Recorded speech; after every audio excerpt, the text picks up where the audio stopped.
નમસ્કાર, GS TV પર આપની સાથે હું છું આરતી। તો હાલ મહત્વના સમાચાર સામે નજર કરીશું। વાત કરી રાજ્યમાં ઠંડીમાં વધારો થયો છે, ત્યારે આજે માઉન્ટ આબુમાં પણ -4 ડિગ્રી તાપમાન નોંધાયું હતું।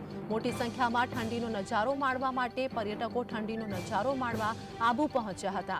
તો ઠંડીને પગલે ગાડીઓ પર બરફની ચાદર જામી હતી।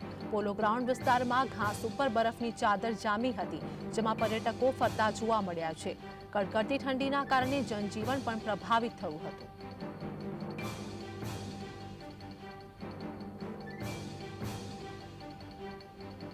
સંવાદદાતા દેવેન્દ્ર મારી સાથે જોડાઈ ગયા છે। માઉન્ટ આબુમાં પારો ગગડ્યો છે, આ સાથે જ પ્રવાસીઓ પણ પહોંચ્યા છે। શું હાલની અપડેટ? જે ચોક્કસપણે કહેવામાં આવે તો જે પ્રકારનું પહાડી વિસ્તારોમાં તાજેતરમાં જે બરફબારી થઈ છે તેને લઈને અનેકો વિસ્તારોમાં તેની ઠંડીની અસર જોવા મળી રહી છે। તો અંબાજી નજીક આવેલા માઉન્ટ આબુ પણ તે ઠંડીનો અસર જોવા મળી રહ્યો છે અને માઉન્ટ આબુમાં આજે -4 ડિગ્રી તાપમાન જોવા મળ્યું હતું અને સહેલાણીઓ જે છે જે મોટી સંખ્યામાં મિની કાશ્મીર ગણાતું આ માઉન્ટ આબુ રાજસ્થાનનું છે ત્યાં પહોંચી રહ્યા છે અને ઠંડીનો આનંદ લઈ રહ્યા છે।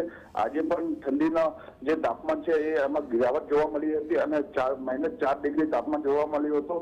તો અંબાજીમાં માઉન્ટ આબુમાં આવેલા પોલો ગ્રાઉન્ડ વિસ્તારમાં જે સહેલાણીઓ જે છે તે મોજ મારતા નજરે પડ્યા હતા અને તે ઘાસ ઉપર બરફની પરત જામી હતી। તો સાથે સાથે કહી શકાય કે જે ગાડીઓ છે જે 2 વ્હીલર છે 4 વ્હીલર છે તેના ઉપર પણ બરફની ચાદર જોવા મળી રહી છે અને સહેલાણીઓ જે છે તે ઠંડીનો ખૂબ જ આનંદ ઉઠાવી રહ્યા છે। તો અનેકો લોકો જે છે તે તાપને કરીને ઠંડીથી બચવાનો પ્રયાસ પણ કરી રહ્યા છે। જી આભાર દેવેન્દ્ર, સમગ્ર માહિતી આપવા બદલ।